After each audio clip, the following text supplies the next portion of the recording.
आपके घर माँ लक्ष्मी का वास हो, आपके घर धन की बरसात हो, आपके सभी दुखों का नाश हो, ये दीपावली आपके लिए बेहद ही खास हो। नमस्कार, बहुत स्वागत है आपका स्वरधर्म संगम पर और मैं हूं आपके साथ सुमन पाल और मेरे साथ मौजूद हैं पंडित स्वामी परमानंद जी। बहुत स्वागत है सर आपका हमारे इस खास प्रोग्राम में। धन्यवाद। पंडित जी, जिस तरीके से खास त्योहार है, दिवाली का त्योहार है, दिवाली पर हर जगह दीप जलेंगे, तो माता लक्ष्मी की किस तरीके से आराधना करनी चाहिए? समझे, आपने बहुत अच्छा प्रश्न किया है कि माता लक्ष्मी की आराधना किस प्रकार से करें और किस प्रकार की प्रतिमा माँ लक्ष्मी की घर में होनी चाहिए। सर्वप्रथम सर्वधर्म संगम के सभी दर्शकों को मैं दीपावली की हार्दिक शुभकामना देता हूँ और माँ लक्ष्मी से प्रार्थना करता हूँ कि आप सभी के घरों में माँ लक्ष्मी स्थायी रूप में वास करें, स्थिर लक्ष्मी के रूप में वास करें और आपको धन धान्य आदि की प्राप्ति कराते रहें और आपकी सभी समस्याओं का समाधान करते रहें। आज जो विषय है, माँ लक्ष्मी की आराधना किस प्रकार से करें और किस प्रकार माँ लक्ष्मी की प्रतिमा रखी जाए। आज बाजार के अंदर बहुत ही विग्रह मिल रहे हैं माँ लक्ष्मी के, कभी खड़े रूप में मिलते हैं, कभी गज के रूप में मिलते हैं, कभी आपको बैठी माँ लक्ष्मी के रूप में मिलते हैं और कई बार वरद हस्त जो होता है माँ का खड़े में भी होता है और नीचे की तरफ भी होता है। यहाँ पर ध्यान देने योग्य विशेष बात यह है कि आप जब भी माँ लक्ष्मी की प्रतिमा लें तो सर्वप्रथम प्रयास ये करें कि धातु की प्रतिमा लेनी चाहिए, या तो चांदी की हो, सोने की हो अथवा तो तांबे की हो। अगर तांबा अथवा सोना नहीं मिल पाता तो आप चांदी की प्रतिमा लेने का प्रयास करें, क्योंकि आप जब माँ लक्ष्मी की चांदी की प्रतिमा अपने घर में रखते हैं तो इसके दो फायदे होंगे। पहला फायदा ये होगा कि आपको बार बार प्रतिमा बदलने की आवश्यकता नहीं पड़ेगी और जो भी माँ लक्ष्मी का प्रतिमा जब आप पूजन करते हैं माँ लक्ष्मी का, तो जब साल दर साल जब आप पूजन करेंगे तो माँ लक्ष्मी की जो प्रतिमा है वह स्वतः ही सिद्ध हो जाएगी और सिद्ध होने की स्थिति में आपके घर में स्थिर लक्ष्मी का वास होगा। साथ ही साथ माँ गणपति भगवान की भी प्रतिमा आप चांदी की ही खरीदें बाजार से अथवा सोनार से खरीदें। मिट्टी की प्रतिमा भी खरीद सकते हैं, जिनका बजट नहीं है, जो नहीं खरीद पाते चांदी अथवा सोने की, तो आप मिट्टी की प्रतिमा खरीद सकते हैं। परंतु इस बात का ध्यान रखेंगे कि पिछले साल की प्रतिमा को आप जल प्रवाहित कर दें। जल प्रवाहित नहीं करते हैं तो आप उसको कहीं दबा दें जिससे कि उसका अपमान ना हो। और आज विशेष रूप से यह देखा जाता है कि पुरानी प्रतिमाएं ले जा करके पीपल के पेड़ के नीचे रख देते हैं या फुटपाथ के रख देते हैं या कहीं जल के स्थान के पास रख देते हैं, तो वह बहुत गलत है। ऐसा नहीं करना चाहिए। यहाँ पर आप माँ लक्ष्मी को, गणपति भगवान को तो आदर के साथ बुला रहे हैं, लेकिन जैसे ही कार्य पूरा हुआ उसके बाद उनके ऐसा अनादर करते हैं कि और जीवन भर परेशान रहते हैं। इसीलिए माँ लक्ष्मी की प्रतिमा या तो चांदी की हो अथवा मिट्टी की हो, और मिट्टी की नहीं होती है तो कैलेंडर इत्यादि बिल्कुल ना खरीदें। इस बात का ध्यान रखेंगे। पंडित जी, हमने कई बार ऐसा देखा है कि जब एक हमारे पास माता की मूर्ति रखा हुआ है तो हम और भी मूर्ति ले आते हैं और फोटोज ले आते हैं, तो एक से ज्यादा क्या प्रतिमा हमें अपने घर में रखनी चाहिए? बिल्कुल नहीं रखनी चाहिए। एक से अधिक प्रतिमा रखेंगे तो वहां पर एक दोष उत्पन्न होता है, वो वास्तु दोष घर के अंदर उत्पन्न होता है। क्योंकि पिछले जो आपने पूजन किया, अगर कागज की प्रतिमा है, फोटो है अथवा तो मिट्टी की प्रतिमा लग रही घर पे रखी हुई है, तो आप उनको जल प्रवाहित कर दें। एक ही प्रतिमा रखें। एक ही प्रतिमा रखनी अति आवश्यक है, क्योंकि अगर आप मिट्टी की प्रतिमा रखते हैं तो वह कहीं ना कहीं खंडित हो जाती है और खंडित प्रतिमा मंदिर में नहीं रखी जाती। कागज की फोटो रखते हैं तो वो भी खंडित हो जाती है, उसका भी अपमान होता है, तो भी वो भी सही नहीं है। इसीलिए जो पिछली प्रतिमाएं जो रखी हुई हैं आप उनको जल प्रवाहित कर दें, अथवा जिनके घर में चांदी की प्रतिमा है, बड़ी बड़ी प्रतिमाएं लेते हैं चांदी की अथवा सोने की माँ लक्ष्मी की प्रतिमा लेते हैं, तो उनको जल प्रवाहित करने की आवश्यकता नहीं होती, ना ही दूसरी प्रतिमा खरीदने की आवश्यकता होती है। इसीलिए सभी दर्शकों को मैं कहना चाहूँगा अपनी ओर से कि जो आपके पास में प्रतिमाएं हैं, पहले जो प्रतिमाएं रखी हुई हैं माँ लक्ष्मी की, अगर तो वह चांदी की अथवा सोने की किसी धातु की है तो आप उनको जल प्रवाहित ना करें, अथवा तो आप उनके बदले दूसरी प्रतिमा लेके आ सकते हैं। विशेष रूप से एक ही प्रतिमा आपके घर के मंदिर में होनी चाहिए। कई बार प्रश्न ये उठता है कि एक ही घर के अंदर फ्लोर वाइज सभी भाई रहते हैं, तो वहां पे प्रतिमा रखें अथवा ना रखें। अगर तो एक ही परिवार के अंदर हैं, अर्थात ये मान के चलें कि संयुक्त परिवार में हैं, तो संयुक्त परिवार के अंदर जब एक ही जगह पूजा होती है तो उसमें भी एक ही प्रतिमा होगी। अथवा तो एकल परिवार जो है, सिंगल फैमिलीज अगर रह रही हैं और भाई भाइयों सबके अलग अलग न्यूक्लियर फैमिलीज जो बनी हुई हैं उसके अंदर आप अलग अलग प्रतिमाएं रखें, अपने मंदिर में एक ही प्रतिमा रखें तो ज़्यादा ही अच्छा होगा, वह ज़्यादा शुभ फलदायी होगा। जी। तो पंडित जी, इस बार किस विधि के साथ पूजा अर्चना करें कि लोगों को धन का बहुत लालच होता है, तो धन अगर लाभ इस बार दीपावली पर कमाना है तो किस तरीके से पूजा अर्चना करनी होगी? देखिए, सर्वप्रथम मैं आपको एक बात कहना चाहूँगा, यहाँ पर धन की लालच अथवा लोभ वो तो बहुत बाद का विषय है। यहाँ पर आवश्यकता का विषय आ जाता है, क्योंकि आवश्यकता, कई व्यक्तियों के पास में आवश्यकता से अधिक धन होता है तो भी अगर वो कमाने की सोचते हैं तो ये मान के चले कि वो लालच के वशीभूत कार्य कर रहे हैं। और जिनके पास में धन है ही नहीं, गरीब इंसान है, जिनको एक समय का भोजन भी नहीं मिल पा रहा है, तो वहाँ पर उनकी आवश्यकता और अति आवश्यकता पड़ जाती है। यहाँ पर आपके माध्यम से और सर्वधर्म संगम चैनल के माध्यम से मैं सभी दर्शकों को ये कहना चाहूँगा कि सर्वप्रथम आप ये विशेष रूप से ध्यान रखें, जिन भाइयों के पास में धन की अधिकता है, अर्थात ये मैं नहीं कह रहा कि धन सबके पास अधिक होता है, धन की अधिकता चाहे 500 करोड़ हो, चाहे 5000 करोड़ वाले हों, चाहे 50,000 करोड़ वाले व्यक्ति हों, हर किसी को धन कम ही लगता है। लेकिन जब हमारी आवश्यकताएं पूरी हो रही हैं, हमारे सभी सपने पूरे हो रहे हैं, तो प्रयास ये करना चाहिए कि हमें, जो हमारे साथ में जो व्यक्ति रह रहे हैं, जिनको आवश्यकता है, कम से कम हम उनके घर पे भी थोड़ी सी खुशियां दे सकें। जी। अगर हमारे पास में समुद्र है, समुद्र में से अगर एक लोटा हम जल किसी को, गरीब को दे देते हैं, किसी आवश्यकतामंद व्यक्ति को दे देते हैं, तो उसमें से जल खत्म नहीं होता। बिल्कुल पंडित जी, जिस तरीके से कह रहे हैं आपके दान भी करना चाहिए, तो क्या हमें दीपावली के दिन या धनतेरस से ही दीपावली स्टार्ट हो जाती है, शुरुआत वहां से ही हो जाती है, तो अगर उस समय से हमें तब तक दान करना चाहिए या दीपावली के दिन आवश्यक है हमें किसी न किसी गरीब को दान करें?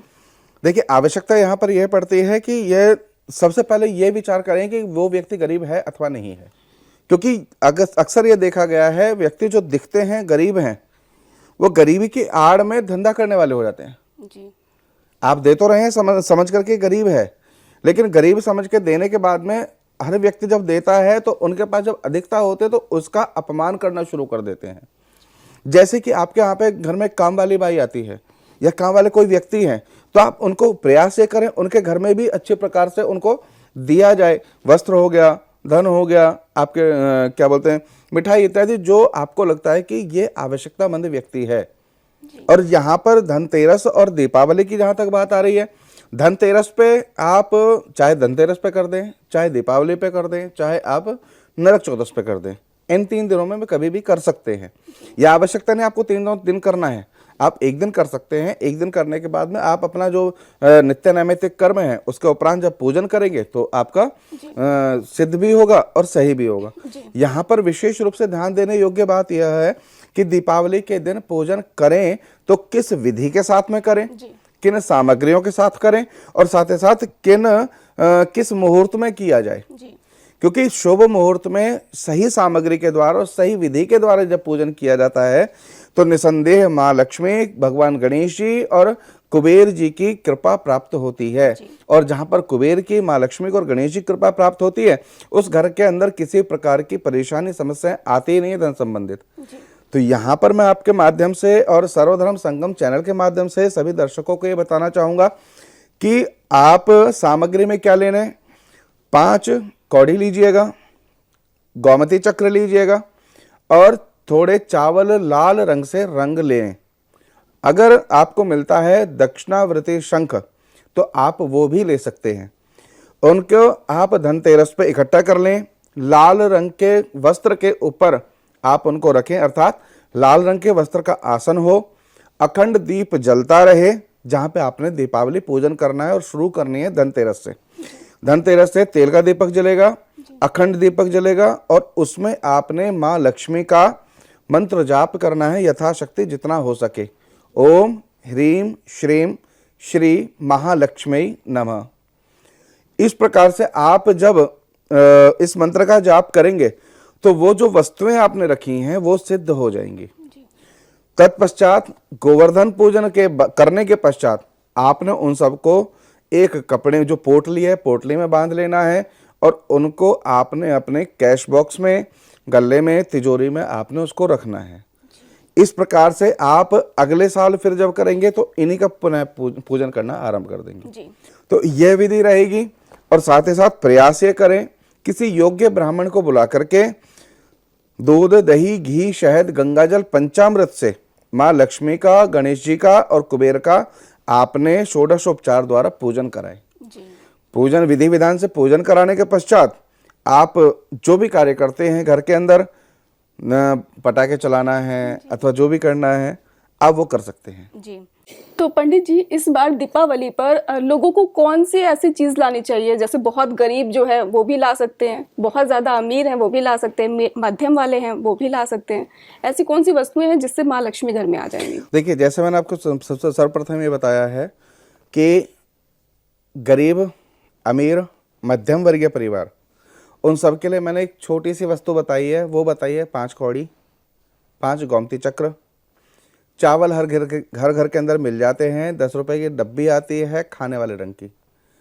अगर आप वो भी ले लेते हैं तो उसी से ही आप पूर्ण रूप से पूजन कर सकते हैं माँ लक्ष्मी का। जी। एक बात।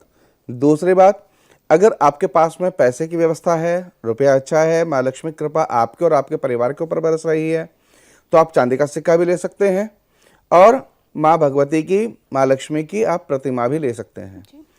दक्षिणावृत्ति शंख यदि मिलता है, ओरिजिनल सही और असली मिलता है, तो आप दक्षिणावृत्ति शंख लें, क्योंकि आजकल बाजार के अंदर मसाले वाले या क्राफ्टेड शंख जो हैं वो आ रहे हैं और उनसे कृपा बनने की बजाय बिगड़नी शुरू हो जाती है। आप लेके तो आते हैं ओरिजिनल करके कि हम ओरिजिनल लेके आ रहे हैं, माँ लक्ष्मी की कृपा हो। छोटे भी मिलते हैं, बड़े भी मिलते हैं, हर प्रकार के हर कीमत वाले मिलते हैं। लेकिन जब आप उनको घर में ला करके जब प्रतिष्ठित करते हैं, जब उनका पूजन करते हैं, जब उनका विनियोग करते हैं, विनियोग के द्वारा मंत्रोच्चारण करने के द्वारा जब आप उनको सिद्ध कर लेते हैं, तो मेरे प्यारे दर्शकों, उनकी कीमत अक्षुण्ण हो जाती है, वो बेशकीमती हो जाते हैं और ऐसे ही किसी को उठा के नहीं दिए जा सकते। बाजार से तो लेके आ रहे हैं हम खरीद करके, लेकिन आपके घर पे आने के बाद और माँ लक्ष्मी कृपा बरसने के बाद में आपको वह सब चीजें जो हैं वो अक्षुण्ण फल की प्राप्ति कराने वाले होंगे और अभय के साथ साथ में अक्षय धन की प्राप्ति कराने वाले होंगे। यहाँ पर एक लाल रंग की पोटली बन जाती है, लाल कपड़े में रेशमी कपड़ा जो है, आप उसकी पोटली बना लें अथवा बने बनाए बाजार से ले आएं। आप उन सब चीजों को इकट्ठा जरूर कर लें और जो लाभ की घड़ी होगी, मैं आपको मुहूर्त के विषय में बता रहा हूं, ध्यान देने की अति आवश्यकता है। जब लाभ की घड़ी है, चर की घड़ी हो, अमृत वेला हो, शुभ वेला हो, आप उन घड़ियों में पूजन करें और प्रयास ये करें प्रदोष में यदि आपको लाभ की घड़ी प्राप्त होती है तो वह अति उत्तम है। और लाभ, शुभ, अमृत, चर, इन वेलाओं में यदि आप करते हैं माँ लक्ष्मी का पूजन, मंत्रोच्चारण करते हैं, मंत्र जाप करते हैं, मंत्र सिद्ध करते हैं, तो निसंदेह आपके घर में माँ लक्ष्मी की कृपा उनकी हमेशा हमेशा बनी रहेगी। धन धान्य परिपूर्ण आपका जीवन भी बना रहेगा। एक चीज और मैं बताना चाहूंगा दर्शकों, यहाँ पर एक विशेष बात है कि महारात्रि के नाम से दीपावली की रात होती है। सुमन जी, महारात्रि जो है 3 प्रकार की रात होती है, कालरात्रि, महारात्रि और मोहरात्रि। यहाँ पर महारात्रि जो है वह दीपावली की रात है। अगर आप अपने गुरु मंत्र का जाप करते हैं, माँ लक्ष्मी के किसी भी मंत्र का जाप करते हैं, तो मैं दर्शकों को यह कहना चाहूंगा कि वो आपको अभय अक्षय फल की प्राप्ति कराने वाला होगा। और श्री यंत्र की यदि आप साधना करते हैं, सिद्ध किए हुए श्री यंत्र अपने घर में मंगाते हैं, लगाते हैं, तो निसंदेह आपके जीवन के अंदर धन संबंधी परेशानी नहीं आएगी। इस बात का मैं विश्वास आपको दिलाता हूं, गारंटी नहीं देता। क्यों कि गारंटी भैया मेरी खुद की नहीं है जी। विश्वास के साथ में करेंगे तो निसंदेह आपके घर में माँ लक्ष्मी की प्राप्ति होगी और माँ लक्ष्मी की कृपा हमेशा हमेशा बनी रहेगी। जी पंडित जी, लक्ष्मी के नाम से, लक्ष्मी माता की अगर हम नाम लेते हैं तो सबसे पहले ये कहा जाता है कि एक झाड़ू वो चीज है जो गरीब भी ला सकता है और अमीर भी ला सकता है। तो क्या दीपावली के दिन झाड़ू लेना चाहिए हमें घर के लिए, ताकि हमारे घर में लक्ष्मी आए? देखिए, यहाँ पर झाड़ू की जहाँ तक व्यवस्था और व्यक्तिगत बात होती है, वह धनतेरस से खरीद लेनी चाहिए, क्योंकि झाड़ू एक प्रतीक होता है सफाई का। जो जिस प्रकार से जब आप घर की सफाई करते हैं तो सभी प्रकार के कूड़ा कचरा जब बाहर निकालते हैं तो जो असमृद्धि है अर्थात दरिद्रता को आप घर से बाहर निकाल रहे हैं, कूड़ा कचरा जाले इत्यादि गंदी चीजें जो हैं वो दरिद्रता की सूचक होती हैं। और झाड़ू जो है लक्ष्मी के स्वरूप होता है, इसलिए आप झाड़ू धनतेरस वाले दिन खरीद लें और उसी से आप घर की सफाई इत्यादि जो भी जैसा भी आपकी प्रक्रिया चलती है आप उसको कर सकते हैं, वो ज़्यादा सही होगा और ज़्यादा ही आपके लिए लाभान्वित और शुभ फलदायी सिद्ध होगा। जी पंडित जी, हमने कई घरों में ऐसे देखा है कि मंदिर जो है वो नीचे स्थान पर रखते हैं, तो क्या मंदिर जो है हमें ऊपर स्थान पर रखना चाहिए या नीचे स्थान पर रखना चाहिए? सबसे बढ़िया समय या फिर जो स्थान होता है मंदिर बनाने के लिए वो क्या रहना चाहिए?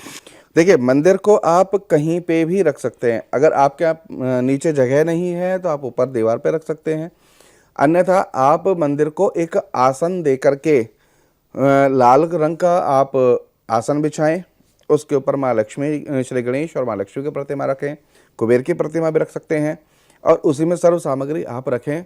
अगर चौकी है तो अति उत्तम है, चौकी नहीं है तो आप उसको आसन को बिछा सकते हैं। विशेष रूप से ध्यान देने योग्य बात यह है कि अगर आप आसन जिस घर में लगा रहे हैं, चाहे पूजा घर में लगा रहे हो और चाहे जहाँ भी आपको जगह मिल रही है वहाँ पे, धनतेरस से लेकर के और भाई दूज तक आप उस घर के अंदर उस कमरे में या उस स्थान में झाड़ू नहीं लगाएंगे। आप उसको पोछे से साफ करेंगे, कपड़ा लेंगे कपड़े से साफ करेंगे और कपड़े से लेकर साफ करके उसे पोछा लगा करके तब आप जो भी कार्य करना है आप वो कार्य कर सकते हैं। क्यों करना है? क्योंकि जो आप पूजन कर रहे हैं, जो आप आराधना कर रहे हैं, अगर आपने झाड़ू लगाया तो जितने भी रिद्धि सिद्धि जो है वो झाड़ू के साथ बाहर चली जाती है। इसीलिए कपड़े से सफाई करें धनतेरस से लेकर के और आपका भाई दूज तक। जिस घर में आपने पूजा का कक्ष बना रखा है, पूजन का घर बना रखा है, उसकी बात कर रहा हूँ आपसे। जी पंडित जी, हमने कई लोगों को ऐसे देखा है कि वो खड़े होके पूजा करते हैं, तो क्या ये सही रहता है खड़े होके पूजा? बहुत गलत है, नहीं करनी चाहिए। जी। और मैं एक विशेष रूप से एक आग्रह और करूंगा दर्शकों को, जब आप माँ लक्ष्मी का पूजन करते हैं, गणेश जी का पूजन करते हैं, कुबेर का पूजन करते हैं, तो पूजन के उपरांत आरती बिल्कुल ना करें।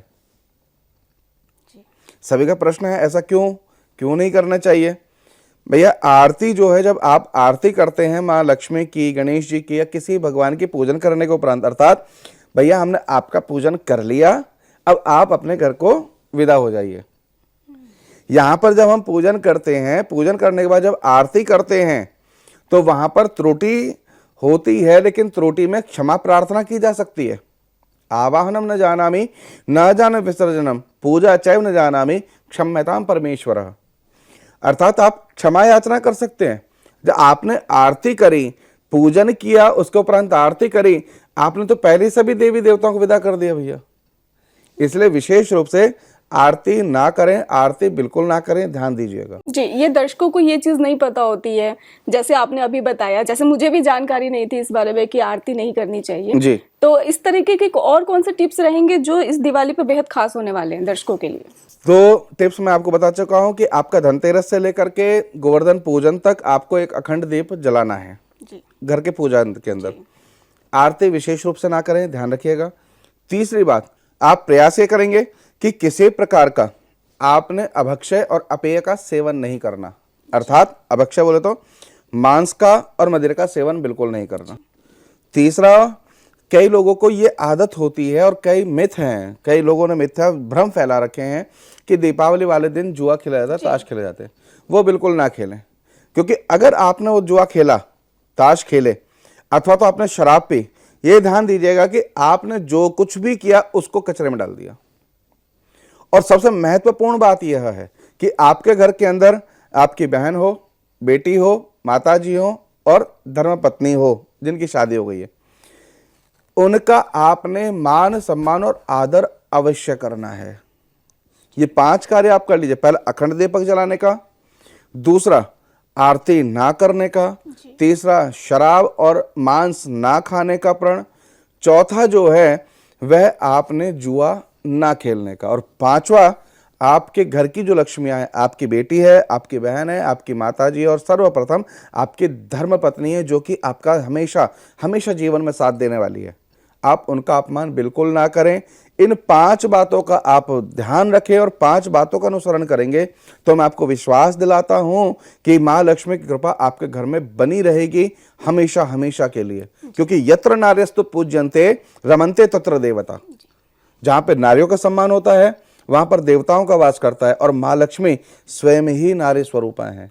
इसलिए घर की लक्ष्मी का आप मान करेंगे, सम्मान करेंगे तो मां लक्ष्मी स्वतः ही आपके घर में आ जाएंगी। जी पंडित जी, आपने बहुत अच्छी बात कही है। और मेरा एक प्रश्न आपसे ये लास्ट रहेगा, आखिरी प्रश्न रहेगा कि किस विधि के साथ इस दीपावली पे पूजा करनी है, किस तरीके से, जैसे संध्या हो गई, अब पूजा की विधि स्टार्ट करनी है, हमें शुरुआत करनी है उसकी, तो दीप जलाना शुरू करना है, कैसे कैसे रहेगा, थोड़ा सा डिटेल में दर्शकों को बता दीजिए। विधि मैं आप दर्शकों को बताना चाहूँगा। सर्वप्रथम आपने घर के अंदर बढ़िया तरह संध्या होने से पहले झाड़ू पोछा इत्यादि जो करना है, घर में धोना दाना जो भी आपने करना है वो बिल्कुल सफाई कर लें, शुद्धता कर लें। शुद्धता करने के बाद में आपने लाल आसन बिछाना है। लाल आसन चौकी पे हो तो बहुत अच्छा होगा, चाहे लकड़ी की चौकी हो, लकड़ी की चौकी पे लाल आसन बिछाना है। आपने गणपति भगवान की प्रतिमा रखनी है और उनके बगल में उनके बाएं हाथ की तरफ माँ लक्ष्मी का स्वरूप होगा। उसके साथ में आपने घर के अंदर दीपक जो है दीपक जलाने हैं, रोशनी करनी है, उजाला करना है। तत्पश्चात आपने गणपति भगवान का पूजन, माँ लक्ष्मी का पूजन और सभी देवी देवताओं का पूजन आवश्यक रूप से करना होगा। एक बात का विशेष रूप से ध्यान देंगे कि हम पूजन तो करते हैं माँ गणपति भगवान का, माँ लक्ष्मी का, माँ सरस्वती का और कुबेर का, लेकिन उन पूजन के दौरान हम अपने घर के देवताओं का अर्थात अपने पितरों का पूजन करना भूल जाते हैं। जो पितर हैं आपके, उन पितरों का पूजन आवश्यक रूप से करें, क्योंकि जब पितर प्रसन्न होते हैं तो घर के सभी देवी देवता भी प्रसन्न होते हैं, और जब घर के देवी देवता प्रसन्न होते हैं तो माँ लक्ष्मी का आगमन हो जाता है। तत्पश्चात आपने कलश की स्थापना भी करनी होगी। कलश की स्थापना करें, उसमें आप यथाशक्ति दक्षिणा, चावल, सुपारी, लौंग, इलायची डाल करके रखें वो, और ऊपर से रखें नारियल। जब आप विधि पूर्वक पूजन कर लेंगे तत्पश्चात दरबार को वैसे के वैसे रखे रहना देना, आप उसको हिलाएं नहीं। और एक लोगों के अंदर भ्रम है, बहुत विशेष रूप से भ्रम है, उसको विशेष रूप से ध्यान देंगे कि लोगों का होता क्या है समझिए कि घर के जितने भी रुपया हैं, रुपया लाएंगे, रख देंगे, रखने के पश्चात उसका पूजन करेंगे। वो पूजन तो कर लेंगे, लेकिन पूजन करने के बाद क्या, उसको तुरंत उठाएंगे, उठा करके अपने रख देना है। जी। हम माँ लक्ष्मी के स्वरूप का अनुसरण कर रहे हैं। रुपया रखना बेशक माँ लक्ष्मी का स्वरूप है, लेकिन वह माँ लक्ष्मी नहीं है। जी। माँ लक्ष्मी जो है आपके घर की जो स्त्रियां हैं, माताएं हैं, बहनें हैं, वो आपके विशेष रूप से अनुसरणीय हैं, जो आपका ध्यान रखती हैं। पैसा रुपया ना रखें, अगर रखें तो थोड़ा बहुत आप अपनी इच्छा के अनुसार रख सकते हैं, लेकिन विशेष रूप से ध्यान रखेंगे बहुत ज़्यादा मात्रा में ना रखें। वो इसलिए मैं बता रहा हूँ कि अखंड दीप जलेगा, चूहे घर में होते ही हैं गणेश जी की सवारी। अगर उन्होंने दीपक की बत्ती निकाली तो घर में वो अप्रिय घटना घट सकती है।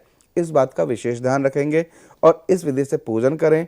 पूजन करने के पश्चात माँ लक्ष्मी की कृपा से प्रार्थना करें माँ लक्ष्मी से कि हे माँ, आप अपनी कृपा दृष्टि हमेशा हमेशा हमारे ऊपर बना के रखें, हमारे परिवार के ऊपर बना के रखें, और विश्वास मानेगा निसंदेह माँ लक्ष्मी कृपा आपके ऊपर, आपके परिवार के ऊपर बनी रहेगी। तो पंडित जी, जिस तरीके से अब हम दीपावली पे देखते हैं बाजारों में काफ़ी रौनक रहती है, अलग अलग तरीके के लाइटें लाई जाती हैं, लड़ियाँ लाई जाती हैं, और बच्चे भी काफ़ी उत्सुक होते हैं उसको देखकर।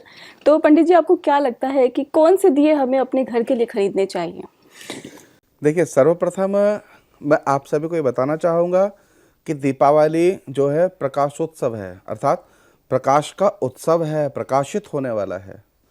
यहाँ पर दीपावली एक संदेश देती है, अस्तो माँ सद्गमय तमसो माँ ज्योतिर्गमय, अर्थात असत्य से हमें सत्य की ओर ले जाएं और तमस से हमें अंधकार से हमें उजाले की ओर, प्रकाश की ओर ले जाएं। यहाँ पर विशेष रूप से ध्यान देने योग्य बात यह है कि आप करें तो क्या करें और क्या ना करें, प्रकाश करने के लिए, प्रकाशित करने के लिए।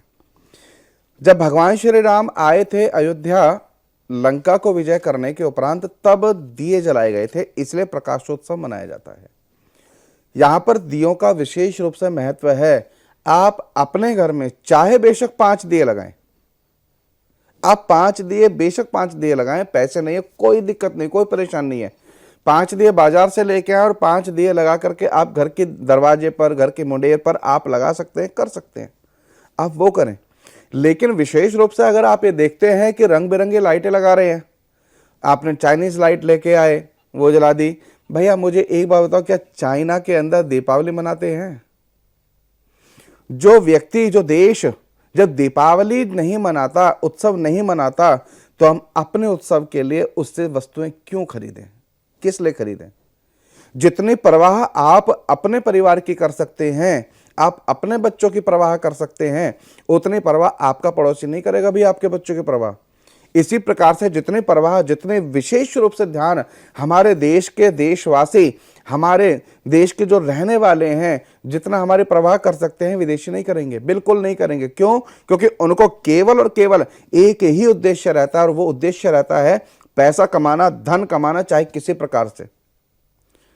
75 साल पहले एक विदेशी कंपनी थी जिन्होंने हमारे ऊपर 200 वर्ष, 400 वर्ष राज्य किया, और वो भी पैसा कमा के लेके गई, उसे हमारे देश के देशवासियों से कोई मतलब नहीं था।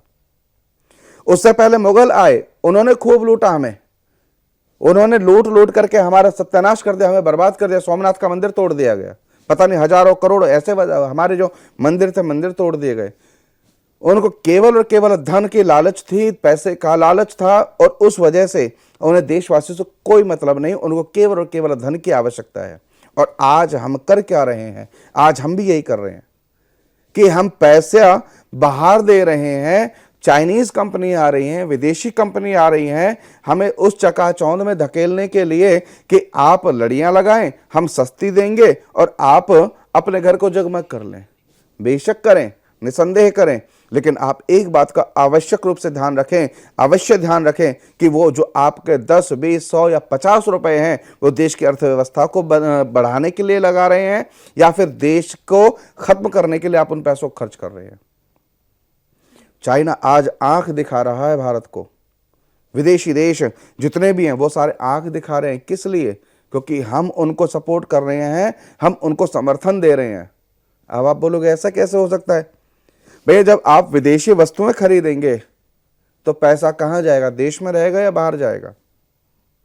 हमारे देश के जो कुम्हार हैं, प्रजापति जो वर्ग से आते हैं, बेचारे उनके घर के अंदर देख दिया नहीं जलता, उनके घर के अंदर रोटी नहीं बनती। क्यों? क्योंकि हम उनसे ना तो दिए खरीदते हैं और ना मिट्टी का कोई सामान खरीदते हैं, जिस वजह से हाँ वो परेशान रहते। तो चाइनीज जो हैं वो आपको दिए भी देंगे, आपको लड़ियां भी देंगे, आपके घर की व्यवस्था को भी खराब करेंगे। आपने अपने 1-2 दिन की सजावट के लिए कम से कम वो बेचारा कुम्हार मार दिया आप लोगों ने, जो कि आपके जेब के ऊपर, आपके ऊपर निर्भर करता है। बात तो हम बहुत करते हैं कि हमने ये करना है, हमें वो करना है, हमें देश को आगे बढ़ाना है। कैसे बढ़ाएंगे? बातों से नहीं होता मेरे भैया। अगर आपको करना है तो केवल और केवल करना ये होगा कि आपके देश का पैसा आपके देश के अंदर देशवासियों के पास रहे। कभी भी देशवासी ये नहीं चाहेगा कि मेरे देश का बच्चा कभी भी खराब हो, लेकिन विदेशी कभी ये नहीं चाहेगा कि आपका देश ऊपर उठे। अगर आप लड़ियां लगाते हैं, सबसे पहली बात मैं आपको बता दूं कि उन लड़ियों के अंदर फ्लोरोसेंट नाम का पदार्थ होता है। अगर वो आप ज्यादा प्रयोग करते हैं, ज्यादा देखते हैं, तो आपकी आंखों की रोशनी जा सकती है। और मुझे नहीं लगता कोई माँ बाप अपने बच्चों को अंधा होते देखना चाहेगा। इसलिए मैं आप सभी को, सभी दर्शकों को सर्वधर्म संगम चैनल के माध्यम से कहना चाहूंगा, यदि आपने घर के अंदर प्रकाश करना है, प्रकाशोत्सव मनाना है, तो एक दिया, बेशक एक दिया लगाएं, लेकिन दिया जरूर लगाएं। देश के अंदर बनी मोमबत्ती लगा दीजिए, दिया लगा दीजिए, कोई आपत्ति नहीं है, लेकिन प्रयास ये करें चाइना की कोई भी लड़ी, चाइना की कोई भी आइटम आप अपने घर में ना लगाएं। वह आपके लिए और अपने देश के लिए और देशवासियों के लिए हितकर होगा, नुकसानदेह नहीं होगा। अगर आप ऐसा करते हैं तो ध्यान दीजिएगा, मैं कड़े शब्दों में आपको कह रहा हूं, अगर आपने ऐसा किया, अगर देश की सीमा के अंदर, देश की सीमा के ऊपर एक भी जवान यदि शहीद होता है तो उसके जिम्मेदार कहीं ना कहीं आप होंगे, मैं होऊंगा। इसलिए प्रयास ये करें कि विदेशी आक्रांताओं का को पैसा उनको बिल्कुल ना दें।